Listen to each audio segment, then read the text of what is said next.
Voici le balado de Debout les comiques. Retrouve-les en semaine dès 5h25 au 96.9 C'est quoi ou en différé sur c'est-quoi.com. On est mardi le 22 octobre 2024. On vous souhaite une magnifique journée sur nos ondes. Elle sera impeccable, comme celle d'hier au niveau de la météo. Ben oui. On en profite. C'est plus que l'été indien. C'est vraiment comme un cadeau du ciel. C'est Dieu Tout-Puissant qui nous envoie ses rayons. Mais c'est vraiment le département de la météo est rutilant depuis le début de la saison. Ben, je me donne, on va se le dire. Tu te donnes en temps. Salut Val, salut Yannick. d'être un petit poète maintenant aussi? Ou Très religieux. Ah, moi, je suis très religieux. Oui, t'as toujours... Il est temps que ça revienne en ondes, ça. T'as toujours été croyant, toi.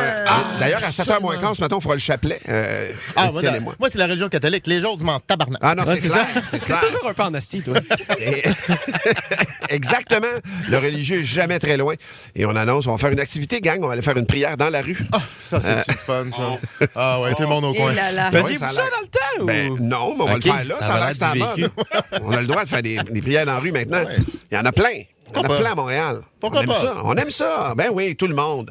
5h25, je déconne. 5h25, on va aller en musique dans un instant. Attends, Martin, à part qu'on fait des processions, là. C'est pas l'affaire qui bloque le plus la rue, on va se le dire. T'sais. c'est quoi une procession? Procession, c'est vraiment une procession religieuse. C'est un déambulement dans la rue. Ah oui? Ouais, pour. Moi, j'étais en morale, hein? T'es en morale, c'est ça? Mais Ceux qui étaient en morale n'avaient pas de morale. Ouais. c'est exactement ça. Ouais, c'est vrai que t'es pleine de tatous. Exact. ouais. Ben, man, ça a mal viré, là. Faut le C'est tatouage. direct la morale. La morale au secondaire, fucké. Ma grand-mère appelait ça une petite dévergonde. Exactement. Noir silence aussi. Ouais. Le gésard de repas. Bon, on va commencer avec Sheryl Crow. voilà, Soak pas up de the régler. sun, on va laver le soleil parce que on va se noyer dans le soleil. Ah ouais. Il y en a en tabarouette du soleil aujourd'hui, Étienne, n'est-ce pas? Il y a que ça, Hein? 22 degrés. 22 degrés? Ah, ça va être agréable. C'est la plus belle journée de l'année. On peut-tu mettre des Bermudas? Je le conseille fortement.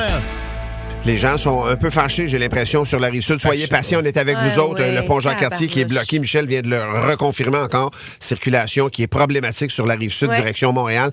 Un peu partout, Victoria, c'est problématique. Valérie, tu nous parles de quelqu'un qui veut pas d'amis dans la vie, quelqu'un qui aime sa solitude. Vous irez voir ça, Ivy Bloom, sa vidéo a 35 millions de visionnements, bien évidemment, parce qu'elle explique qu'elle a une litière humaine chez elle où on doit donc s'enregistrer, faire son caca dans un petit trou de 6 pouces et mettre un petit marqueur après pour dire « j'ai fait mon caca là C'est beaucoup de troubles. ».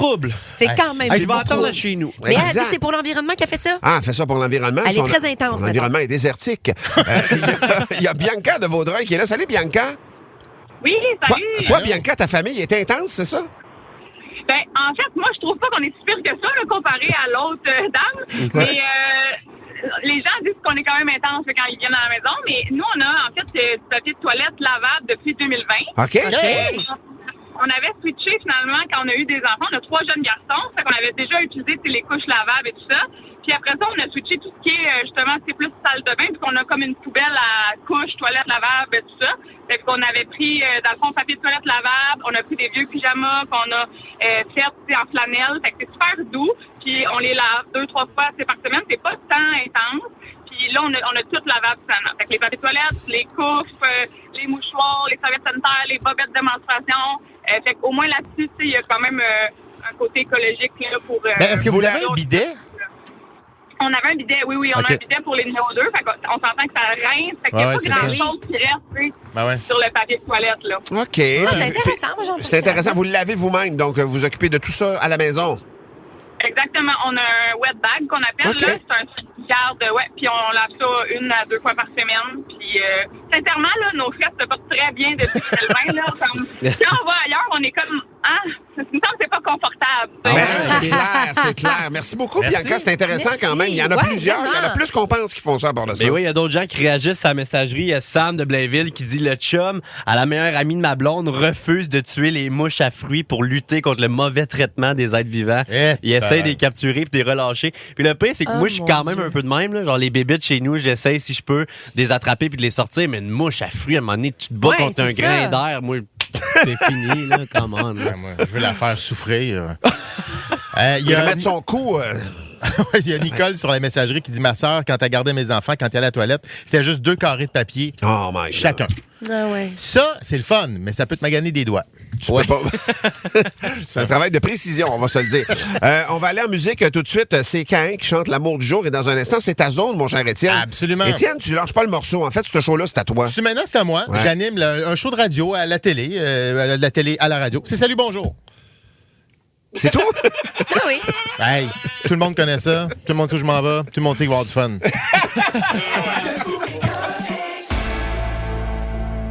La roulette, t'as désigné Dan pour nous raconter une tranche de vie et t'es en amour? Non, pas en amour. Ben, je pense qu'elle est plus en amour avec moi que moi avec elle. Ah oui? Comment ça? Mais c'est assez réciproque comme relation. Ça fait un bon 3 ans. Ben, depuis la pandémie, ça fait plus longtemps que ça. Depuis 2020, j'habite à Verdun quand même. Puis moi, il y a un dep à genre 100 mètres de chez nous. Fait que c'est mon dépanneur. Ben oui. C'est le dépanneur où je vais tout le temps. Puis la propriétaire, c'est une petite madame asiatique qui parle genre 3-4 langues. Elle est incroyable. Elle est super accueillante. Puis on a créé un lien parce que moi, je suis un gros gars de dépanneur dans la vie. Non, mais Tu m'étonnes. Ben, c'est ça, je le savais. Ah, ouais. C'est sûr. Je le savais que ça allait être ça, votre Fais-tu réaction. l'épicerie ou des dépanneur? Ben, à un certain moment, oui. Ouais. Là, en ayant à radio, je repasse devant l'épicerie en revenant chez nous, fait que je suis un peu moins plus dépanneur. gênant. Mais ouais. Mais non, pour vrai. Puis, oh boy, OK, mon cell est en train d'enregistrer. OK, excuse, ma voix enregistrée, c'est en train de prendre beaucoup de notes dans mon cell à travers ma note. Tout ça pour dire. Bon, ben, ma chronique est maintenant à l'écrit. Mais la madame du DEP, elle tripe sur moi, puis. C'est parce que souvent, j'achète des chips beaucoup. Là. Je dois y aller 4-5 fois par semaine, dans les bonnes semaines. Je dois dépenser peut-être 150$ par semaine C'est dans sûr. son dep. Ah ouais? Fait que quand même. ouais. Puis l'année passée, à un certain moment, quand j'étais beaucoup plus mollo dans ma vie, j'achetais pas mal de bière. J'étais sur un pace de 3-4 caisses par semaine. Fait que là, tu comprends? Non, mais je distribue aussi. J'ai des chums, on écoute du hockey, puis... Bon, j'en donne 2-3. Fait que non, elle me voyait souvent arriver, puis même qu'elle était rendue qu'elle avait ces petites phrases, la vilaine. Ça me fâchait un peu. Par contre, moi, j'aime ça créer un lien avec une serveuse, mettons, mais j'aime pas ça quand je suis tellement régulier que la serveuse est comme d'habitude. Encore, ouais. Ouais. Puis là, des fois, j'arrivais au DEP, je prenais juste un sac de chips, puis elle me disait « Pas soif aujourd'hui? » Ah! À cause que je prenais pas bière. Là, moi, j'étais là, ta gueule, toi! T'es en train de me dire que j'ai un problème d'alcool, ou... Là, des fois, je prenais Ou tout de la Monster. Michelob. Ouais, exact, tu vois, c'est la 2 affaires que j'achetais. Puis je prenais tout la Michelob. Puis là, à un moment donné, ça coûte cher, la Michelob. Fait que j'ai changé de caisse. J'étais rendu ça à Miller, j'étais rendu bas. Là. Hé là là! Puis, à un moment donné, j'étais arrivé avec la Miller, puis elle a dit « Plus assez de sous! »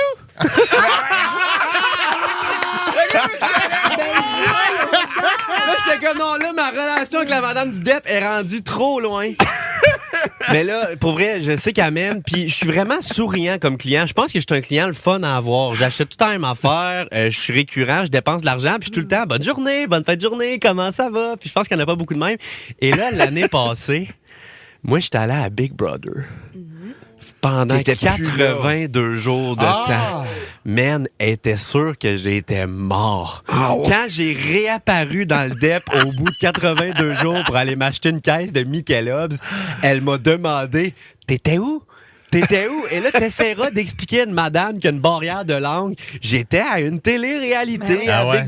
OK, mais c'est quoi ton métier? Essaye d'expliquer à une madame avec une barrière de langue, c'est quoi être YouTuber, humoriste, animateur radio? C'est sûr qu'elle a pensé que tu faisais une cirrhose du foie. Oui. C'est sûr. Même le gars, il boit trop, il est hospitalisé. Oui, c'est ça. Ben, au final, on a retrouvé notre relation et tout va bien. On se marie semaine prochaine. Fantastique, fantastique. C'est ça que j'attendais comme dénouement. Ça, c'est mon Dan. On a de ses habitudes comme ça, des fois, ouais, quand il commence à dire, comme la dernière fois, je fais comme, peut-être que j'y vais trop souvent. Exact. Ça me dérange un peu, moi. 96.9, c'est quoi? Vous avez tout compris, c'est maintenant qu'on doit téléphoner donc pour tenter votre chance pour vous qualifier pour le tirage de ce voyage au Rio Palace Jamaica à Montego Bay. Je vous rappelle, c'est 5 fois par jour de 6h à 18h à travers toute la programmation du 96.9 c'est quoi? Gracieuseté de Vacances Sunwing et leurs experts Finansud qui s'occupent de vous, les gens de chez malade. Finansud. C'est des experts là-dedans pour planifier votre voyage de la manière la plus optimale possible. N'hésitez pas à communiquer avec eux autres. Sinon, c'est le temps de la Minute à Martin. Oh, oui! Vous êtes prêts? La minute ce matin est inspirée par la page 27 du journal. Il y a un député, Samuel Poulain, qui est très actif présentement, un député de la CAQ de Beauce. Lui, il veut bonifier le projet de loi de Simon Jolin-Barrette. Vous avez vu ce projet de loi 72 qui veut légiférer, entre autres, les pourboires et un paquet de zones de consommation. Lui, il veut ajouter, ce député-là, il veut obliger les détaillants à dévoiler leur marge de profit aux clients quand ils vendent de l'essence. Mais ça, c'est drôle parce que c'est un principe qui existe. J'avais lu un livre à l'époque qui s'appelait Conversation avec Dieu. C'est un auteur qui avait dit, c'est un peu spirituel, mais il avait dit être inspiré par Dieu. Et il posait plein de questions sur plein de sujets de la vie de tous les jours. Pourquoi l'armée? Pourquoi telle affaire? Et entre autres, ça, il parlait d'économie à un moment donné dans ces 3 livres que j'avais lus il y a une vingtaine d'années au-dessus. Et lui, il disait, il devrait avoir une loi qui oblige les commerçants, donc, à afficher la marge de profit qu'ils font sur chaque produit qu'ils vendent. Il dit comme ça, comme consommateur, on aurait toujours le choix libre d'acheter ou non, mais probablement que notre manière de consommer changerait énormément. Ouais, on serait plus avisé, en tout cas, c'est certain. Et il allait même plus loin dans le livre, il disait il ne devrait pas avoir le droit d'avoir un markup plus que 10% sur un produit qui est vendu. Ah ouais? Imaginez le monde si, mettons, t'as pas le droit de faire plus que 10%, parce que présentement, il y en a, on en entend de ces histoires-là, quelque chose qui a coûté 4 cents à produire, puis on le vend 3 piastres, mettons, tu comprends. Puis là, tu te dis, hey, c'est du 9000% ou du... Mais je sais pas comment ça changerait. Comme consommateur, moi, j'ai l'impression qu'on aurait un avantage à voir ça. Ça démocratiserait-tu plus la consommation? Est-ce qu'il y aura un côté vicieux, par exemple, pour les gens qui sont d'ici? Je donne un exemple. Mettons, un exemple niaiseux, mais Coca-Cola peut baisser sa marge de profit à un demi-cent, ils s'en foutent, ils sont sur la planète Terre. Ouais. Alors que le Québécois qui va fabriquer une boisson gazeuse, faut qu'il aille chercher un 15 cents de profit. C'est-à-dire qu'on serait juste conscient de la marge de profit, tu comprends? Ouais. Fait que, être conscient, ça veut pas dire de ne pas acheter. Ça veut dire que peut-être que ton Québécois, tu le verrais, puis il fait 20% de marge de profit, mais tu le prends pareil, le produit. C'est juste qu'on le sache. Parce que moi, je suis le genre de gars à vouloir s'acheter la paix, et c'est sûr que ça me jouerait dans la tête. Mettons un produit que je considère achetable, raisonnable à 100$. Si j'apprends que toi, il te coûte 30$ à faire puis tu fais 70$ dessus, automatiquement, on aurait dit que là, je trouve que c'est plus raisonnable. Ouais. T'arrêterais de l'acheter, toi? Le raisonnable va en fonction de ton prix de production, selon moi. Oui, mais il y a Benoît Simard aussi qui dit, mettons qu'on met ça sur le profil en tant que tel du produit, ça inclut pas les frais fixes, ça inclut pas les salaires des employés. Fait que il y a tout ça aussi que même nous, en tant que consommateurs, il faudrait réfléchir. Ça amène... Dans le fond, je pense que le point, c'est de dire, il faut juste réfléchir la manière dont on consomme, où on consomme... Point. C'est-à-dire qu'on est dans un système capitaliste qui n'empêche pas le profit. C'est clair. Mais il y en a qui pratiquent du capitalisme sauvage. Ouais. Il y en a dont les marges de profit vont probablement que si on était dévoilé la marge de profit de tout le monde, je suis sûr que ton profil de consommateur changerait demain matin. Là. Ouais. Moi, en tout cas, c'est certain que ça m'influencerait. Il y a des produits probablement que j'arrêterais d'acheter parce que je trouverais que c'est bien trop par rapport à ce que... En fait, c'est juste l'idée de la valeur réelle de l'affaire. Ouais. On n'est pas dans la valeur réelle des choses. Jamais, là. En tout cas, c'est la réflexion. Lui, le député de la CAQ, il veut, par contre, exclure le montant des taxes. Moi, tant qu'elle est là, le profit des pétrolières, oui. Puis les taxes aussi, je veux savoir comment on en paye. Moi, ça se détaille toujours, ceci dit, là, ça se trouve. Mais... Val, dévoilerais-tu ta marge de profit? Par rapport à ce que je fais comme travail? Ouais. Mon Dieu, oui, elle doit être microscopique. Ah ouais? Ben oui. Parce qu'on dirait, tu sais, si on embarque là-dedans et que tout le monde y va, il faut que tout le monde joue la game. Que je te dise combien de temps j'ai passé à écrire des livres? Ah ouais. Ça, c'est pas des gros profits, hein? C'est pas des... Bon, on appelle ça des pertes. Des genres de crayons. On va aller... Fan de C'est quoi? Le balado du retour des canettes t'attend sur c'est quoi.com ou sur toutes les plateformes de balado. 96.9, C'est quoi?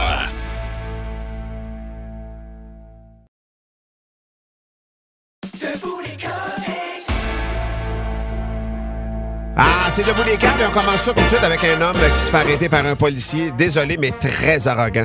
Ah. Et le policier demande vos papiers, s'il vous plaît, parce que c'est clairement impossible que cet auto-là soit à vous. Vous n'avez pas l'air très riche. Vous faites quoi comme métier, vous?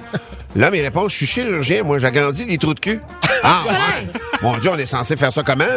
Ben, c'est facile, vous prenez 1 doigt, 2 doigts, 4 doigts, puis à un moment donné, la main au complet, puis là, tu pétris le contour, puis tu l'agrandis jusqu'à pouvoir mettre les 2 pieds dedans, puis là, t'élargis encore, jusqu'à temps que le trou de cul fasse 6 pieds.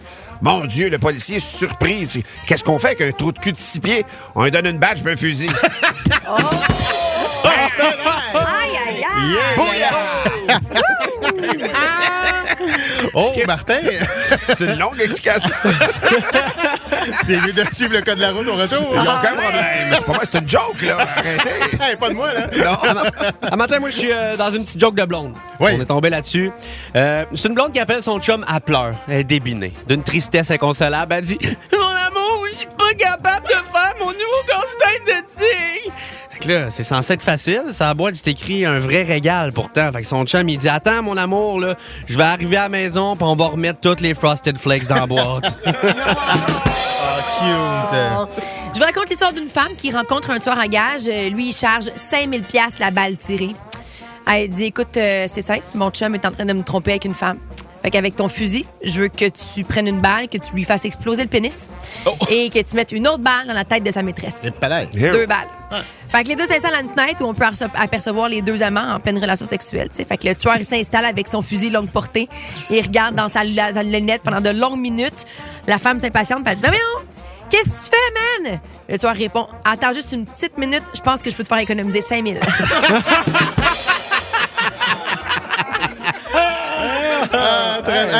J'ai une blague ici, mais ça c'est une blague d'une autre époque, ça.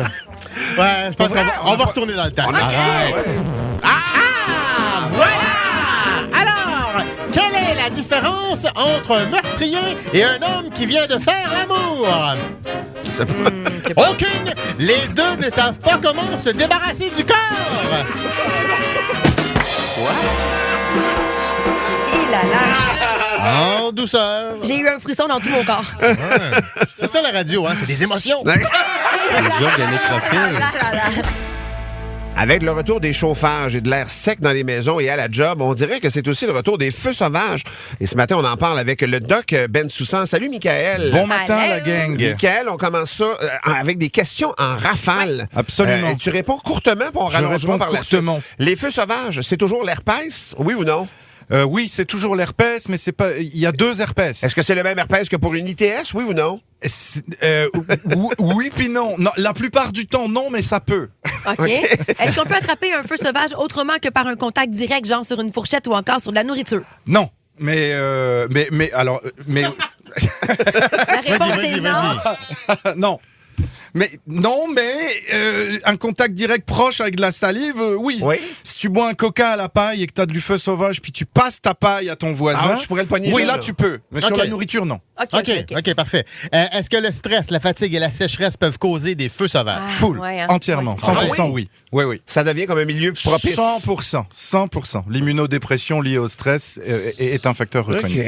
Et est-ce que les feux sauvages sont encore contagieux même s'ils sont secs? Pour un ami, hein, les gens verraient la face à Danick Martineau. Il est un feu sauvage. Non, j'en suis jamais Pour vu. l'exploration. Je suis effrayé. Mais est-ce que c'est contagieux même s'il est sec? Alors, c'est contagieux même s'il est sec. En fait, c'est même contagieux 2 jours avant qu'il sorte. M'excuse. Oui, en fait, quand on a les premiers symptômes, les prodromes, on appelle ça du feu sauvage, qu'on sent que ça picote et que ça va sortir parce qu'on connaît bien ça, on est déjà contagieux et il faut qu'on se restreigne absolument d'avoir un contact buccal, quel qu'il soit, avec un être humain. J'ai un ami, moi, qui a ça depuis sa naissance. Oui. Il a ça depuis toute sa vie. Je vais pas le nommer parce que je suis en duo avec, puis ça le mettrait dans le trouble. Tu fais bien de pas le nommer. Mais il y a vraiment comme il prend une médication pour essayer de diminuer les effets. Est-ce qu'on peut traiter le feu sauvage, Michael? Alors, oui, on peut le traiter, mais on peut pas le guérir. Donc, j'espère que Dominique nous écoute. On va lui parler.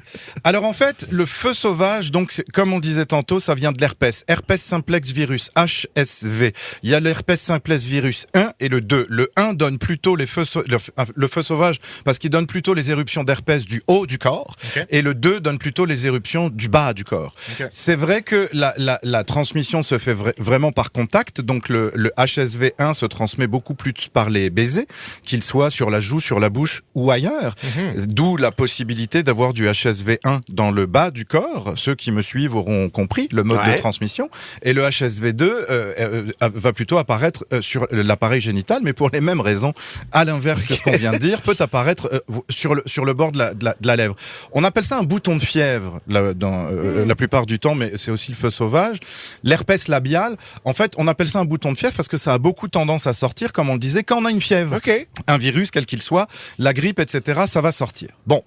Comme c'est de l'herpès, comme beaucoup d'auditeurs le savent, l'herpès, ça se traite avec des médicaments qui s'appellent l'aciclovir ou le valacyclovir, dont le nom commercial est le Zovirax. Exact. Donc, ça se traite, ou le Valtrex, ça se traite avec ces médicaments-là. Ça se traite, mais ça ne se guérit pas. Parce qu'en fait, ce virus de l'herpès, qui est extraordinairement contagieux, va après aller se cacher, soit dans les ganglions, soit dans le tissu nerveux, et va rester là des mois, des années, et ne ressortir que lorsqu'il y aura une stimulation. Qu'est-ce qui va le faire sortir? Comme on le disait, le stress, comme on le disait, une infection. Quand on a une première, là, Dominique, qui devient en fleurs, là, c'est épouvantable. Là, ça fait ça, mais aussi l'exposition au soleil. Il y a beaucoup d'auditeurs qui disent, mais dès que je vais dans le sud, dès que le soleil apparaît au sortir de l'avion, paf, je fais un herpès. Vous n'êtes pas fou, c'est reconnu par la littérature dermatologique. Wow. Les grandes poussées de froid vont faire ça aussi. Ouais. Et bien sûr, quand on est immunodéprimé avec des médicaments, quels qu'ils soient. Et les menstruations, certains SPM viennent avec l'herpès. On parle bien de Dominique X ou de X-Sion, c'est bien ça? Exact. C'est une de ces deux personnes-là. Puis tu peux en pogner un peu n'importe où? Moi, il y a une amie qui me disait qu'elle en faisait comme dans le nez. Ah. Oui, tu peux en avoir à peu près n'importe où, sur n'importe quelle zone de la peau. Et à partir du moment où elle est venue à un endroit, c'est à cet endroit-là qu'elle va ressortir. C'est bien ça le problème, c'est parce que dans certains endroits, ça va devenir dangereux. Il y a des gens qui font ça au bord des yeux. Et en fait, dès que ça va toucher à l'intérieur de la bouche, mettons, ou à l'intérieur des yeux, voire toucher le système nerveux, l'herpès peut devenir une maladie très grave et nécessiter des hospitalisations des traitements par intraveineux. Mais ça, c'est la plupart du temps chez les gens qui sont immunodéprimés. Mais oui, tu peux en avoir absolument n'importe où. Donc, il faut faire de la prévention par rapport à ça. C'est clair. Mélissa Plamondon de Gramme B sur la messagerie texte, elle dit chaque fois que vous dites les feux sauvages, j'ai dans ma tête les feux sauvages de l'amour. Voilà. On a plein de questions pour toi, Michael. Michael Bensoussan, comme à chaque semaine. Gênez-vous pas pour le faire sur le 96.9. Sur la messagerie, il y a Stéphanie de Mirabel, puis on est fatigué. Elle dit « Salut docteur, on m'a diagnostiqué de l'anémie et j'ai beau prendre des suppléments de fer, rien ne fonctionne. Qu'est-ce que je peux faire? Merci et bonne journée. » Oh, pauvre toi. Alors, c'est normal que Stéphanie soit fatiguée parce que l'anémie, qui est donc un manque de globules, un manque d'hémoglobine, en fait, c'est l'hémoglobine qui va amener l'oxygène dans tous les organes. Donc, quand on manque de globules, on va manquer d'oxygène un peu partout. Donc, c'est vraiment comme imaginer un moteur d'une voiture où l'essence n'arriverait plus, ne se rendrait plus. On a beaucoup de mal. Alors, le fait que tu aies de l'anémie, ce qui va être très important, c'est de typer cette anémie. Parce qu'il y a les anémies par manque de fer et il y a les anémies par manque de vitamines. Ça, ton médecin le sait en faisant les prises de sang et en dosant le fer et en dosant certaines vitamines. Si c'est une anémie par manque de fer, qui est l'anémie la plus fréquente, je suis désolé de ma réponse, Stéphanie, mais en général, les anémies par manque de fer viennent d'un saignement occulte. Donc, soit c'est que tu as des menstruations qui sont très abondantes, et ça, c'est la première piste. Et donc, ça va être ton gynécologue qui, en modifiant ta pilule ou en te donnant un stérilet, va t'arranger ça. Soit tu n'as pas de sang qui sort par nulle part, et tu vas devoir avoir des examens avec un gastro-entérologue comme moi, par exemple une coloscopie, pour aller vérifier que tu n'as pas quelque chose d'inflammé ou un polype dans le côlon qui cause ton anémie. Donc, voilà ton programme. Ça passe par prendre ton téléphone maintenant, appeler ton médecin traitant, aller poser les questions que je viens de te poser en t'écoutant le replay, parce que ça faisait beaucoup d'informations, mais il faut absolument aller explorer ça. Donc, boire un Monster fait pas partie des solutions. Non, alors boire un Monster, d'ailleurs, petit truc, ne fait à peu près jamais partie des solutions, mais souvent partie des problèmes. Allô, Monster? Moi, j'ai une question qui me parle particulièrement de Jean-Philippe, parce que ça parle de petites graines. Puis je suis un mangeur de graines de tournesol, bien sûr. Question, il dit, ma mère fait des diverculites et on lui dit de ne pas manger de petites graines ou de peaux de fruits, mais un autre médecin lui a dit que ça changeait rien. Absolument. Qui croire? Celui qui a dit que ça ne changeait rien parce qu'il a lu plus récemment sa littérature médicale et son up-to-date. En fait, les diverticulites, ça va être au niveau du côlon, en général à gauche, le côlon sigmoïde. Donc la diverticulite, c'est de la fièvre et très très mal en bas à gauche. Et c'est les diverticules, des petites niches dans le côlon qui vont s'infecter. Il faisait partie des lieux communs que de dire que quand on mangeait des petites affaires comme des graines ou des peaux de fruits, ça allait boucher les diverticules et les infecter. C'est faux. La littérature est très claire là-dessus. Il n'y a aucune intervention sur ta diète, aucun type de restriction alimentaire, quel qu'il soit, qui va et empêcher que tu fasses une diverticulite, ou quand tu en as déjà une, empêcher que tu refasses une diverticulite. Donc effectivement, la personne qui pose la question, tu peux manger très exactement ce que tu veux dans ta vie du moment que ça te fait du bien. Ça n'aura aucune influence là-dessus. Et par contre, il faut faire écouter cette chronique radio au médecin qui a dit qu'il fallait arrêter de manger des graines. Ouais. Parce que quand on est médecin, il faut arrêter de dire des conneries. Quand on est médecin, il faut arrêter de dire de ne pas manger de graines. Oui, absolument. Sébastien Richard de Montréal sur la messagerie texte. Il dit Ça me ramène à l'herpès. Sébastien, il dit Du 1 ou du 2, ça a l'air. Faut-tu avoir vu le 1 pour comprendre le 2? Michael, tu sais, les cures saisonnières de probiotiques que tu suggères, Oui. où on en prend matin et soir pendant une trentaine de jours. Oui. Sébastien, il dit chaque marque sur le marché Oui. a des souches différentes, a des quantités différentes. Qu'est-ce qu'on choisit? En fait, quand tu regardes, cher auditeur, c'est un petit peu décevant parce que je rappelle que le microbiote, et donc quand on fait une cure de probiotiques, on voudrait manger 1200 ou 1300 souches bactériennes différentes, ce qui correspond à peu près à la souche, au nombre de souches qu'on a dans notre intestin. Mais quand tu regardes à la pharmacie, que ce soit Align, Bioca, Probaclac, name it, en fait, ça va être des souches de Saccharomyces et de Lactobacillus qui sont les seules souches bactériennes qu'on arrive à déshydrater et à faire voyager dans des containers et distribuer dans tous les Pharmaprix, Uniprix et Jean Coutu de ce pays.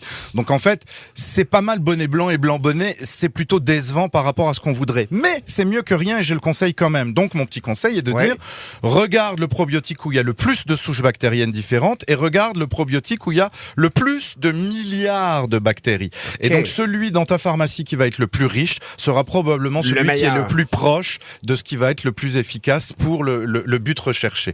Tu peux en discuter avec ton pharmacien.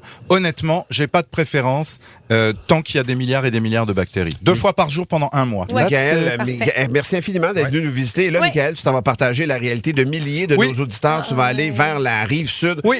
C'était pas nécessairement ton chemin, Jacques-Cartier? Non, je travaille avec vous, Place Bonaventure. Je suis obligé de prendre le pont Jacques-Cartier pour aller travailler à Charlemagne. Tu vas prendre Champlain, là. Donc là, je vais prendre ou Champlain ou le pont ou le tunnel qui est en travaux depuis 5 ans. Et puis je m'excuse d'avance auprès des patients qui m'attendent ce matin. Je pense que je vais être un peu en retard à cause de ce qui se passe. On te souhaite le transport le plus agréable possible, mon cher Michael. On vous accompagnera là-dedans. Salut, Mick. Merci infiniment.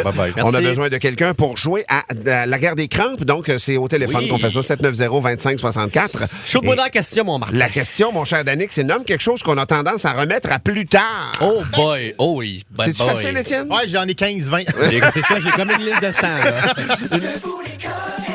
96.9, c'est quoi? Danick, c'est ton échappée. C'est ça. Je pense que vous commencez à me connaître tranquillement, pas vite. Puis, je pense que ça serait pas trop de dire que je sors de l'ordinaire. Mon Dieu, Je pense qu'on pourrait me considérer comme étant non conventionnel. Et c'est de ça que je vous parle ce matin. Et là, je vous préviens. Tu veux dire, genre le gars qui mange de la fondue le midi, là? Ouais, à peu près ça, mon Marc. Je suis un gars de même, puis c'est très engagé ce que je m'apprête à faire, là. J'oserais même dire que je vais changer la vie de plusieurs personnes, peut-être en inspirer à penser différemment. Moi, j'ai pas peur de sortir des paradigmes, OK? Je suis pas... Pourquoi ça vous fait rire? J'aime ça pour l'instant. On dirait que c'est écrit. Continue. Tu sais même pas ce que ça veut dire, paradigme. C'est un drôle de silence, ça. Je suis mauvais, quand même. Non, mais moi, les paradigmes, là, ça me fait pas un pli sur la poche. Je suis pas à 2-3 jugements près de m'empêcher de boire une Monster à 4 h du matin. Je suis pas le genre d'humain qui a peur de dire des phrases comme « je mange des graines sans même m'expliquer ». Non, moi, les mises en contexte, je trouve que c'est pour les peureux, ça. Quand on parle de sortir des paradigmes, je sais pas si vous avez déjà entendu l'expression « think outside the box ». Oui. Moi, je suis tellement sorti des paradigmes. Moi, je think outside the circle, mon homme. Ouais, les formes, un autre concept imposé par la société, ça. Hein? Pour moi, la société, je vais être honnête, c'est une proposition à laquelle je n'adhère pas. Ben voyons. Ouais. La majorité des gens, vous êtes des moutons. Moi, je suis le berger. Ça fait-tu longtemps que t'es à l'UQAM? Comment ça va tes études? Ça va. Je suis rendu, je donne le cours même à l'UQAM. Ah non, mais moi, je suis pas un suiveur. Hein? Moi, je crée. Je propose, j'impose, mais je suis pas. Ah non, comme on dit, rien ne se perd, rien ne se crée. J'ai toujours en stand-by mon double de clé. Ah, tu l'as pas vu venir, celle-là. Hein? Ça, c'est sortir des paradigmes, mon homme. Ah, tu l'as pas vu venir. revenir, celle-là. C'est ça, la liberté. La vie commence où les paradigmes finissent. Ouais. Moi, c'est pas compliqué. Tu me dis gauche, je te dis droite. Tu me dis droite, je t'en encore les unes. Je suis imprévisible demain. Ah non, c'est fini, les barrières. Ah, je suis tellement différent des autres, moi, là. Saviez-vous que la majorité des gens utilisent juste 10% de leur cerveau? Moi, ben moins. À 5% près, mais toi, t'es-tu à 2? Oh! Pourrais même pas te dire, moi. C'est à quel point c'est peu. Ah non, au final, là, tout ça, C'est vraiment un lucam, hein? Tout ça, c'est une longue prémisse pour vous dire que hier, j'ai dîné de la fondue tout seul, puis c'est correct. Dans aucun monde, c'est correct. Oui, c'est correct. Dans C'est correct. aucun monde, c'est Ben, correct. écoute bien, t'as dîné de la fondue, mettons que c'est correct. Ce qui est pas correct, c'est que tu l'as fini hier soir. Oui, c'est correct, ça aussi. C'est plus Pas vrai, que Danick. correct. T'as mangé 2 repas, t'as fondu? Oui. Seul? Puis Les le 2 deuxième, repas? je l'ai apprécié encore plus parce que t'as le temps de mariner dans le fridge. Moi, une autre affaire que je fais qui fait réagir bien du monde, je me brosse les dents à 2 mains et c'est correct. Ben, voyons. C'est beaucoup plus précis. À 2 mains. Je prends ma brosse à dents à 2. Moi, je vais être honnête avec vous autres, là. Il n'y a pas beaucoup de mes activités préférées que je fais pas à 2 Mais mains. comment tu fais ça? Ce mime-là est gênant de Ben A à Z. ouais. Ouais, c'est vrai, hein? Oh boy, c'est bon. Une chance qu'on fait de la radio, pas de la TV, hein? Non, puis, tu sais quoi? Mettre son flasher en sortant d'un parking, ça aussi, Valérie Roberts, c'est correct. C'est différent, c'est sortir des paradigmes. Et ce matin, je vais vous inspirer. Mets-tu ton flasher à 2 mains? Le mot Oui, je mets paradigme. mon flasher à 2 mains. Je conduis avec le genou. Le mot paradigme a mangé une volée tout le long de cette chronique-là, hein, Ouais. pour vrai. Je l'ai jamais autant dit. Je pense que je l'ai pas dit autant de tout le restant de Non, ma c'est vie. ça. Comment ça? Et tu sais pas encore ce que ça veut dire. Non!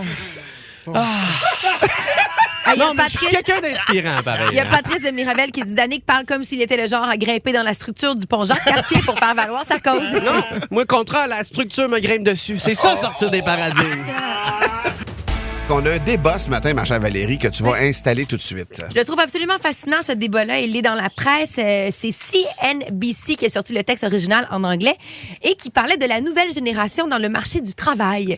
Par nouvelle génération, je veux dire, oui, les milléniaux, évidemment, mais aussi la génération Z, donc ceux qui sont encore un petit peu plus jeunes.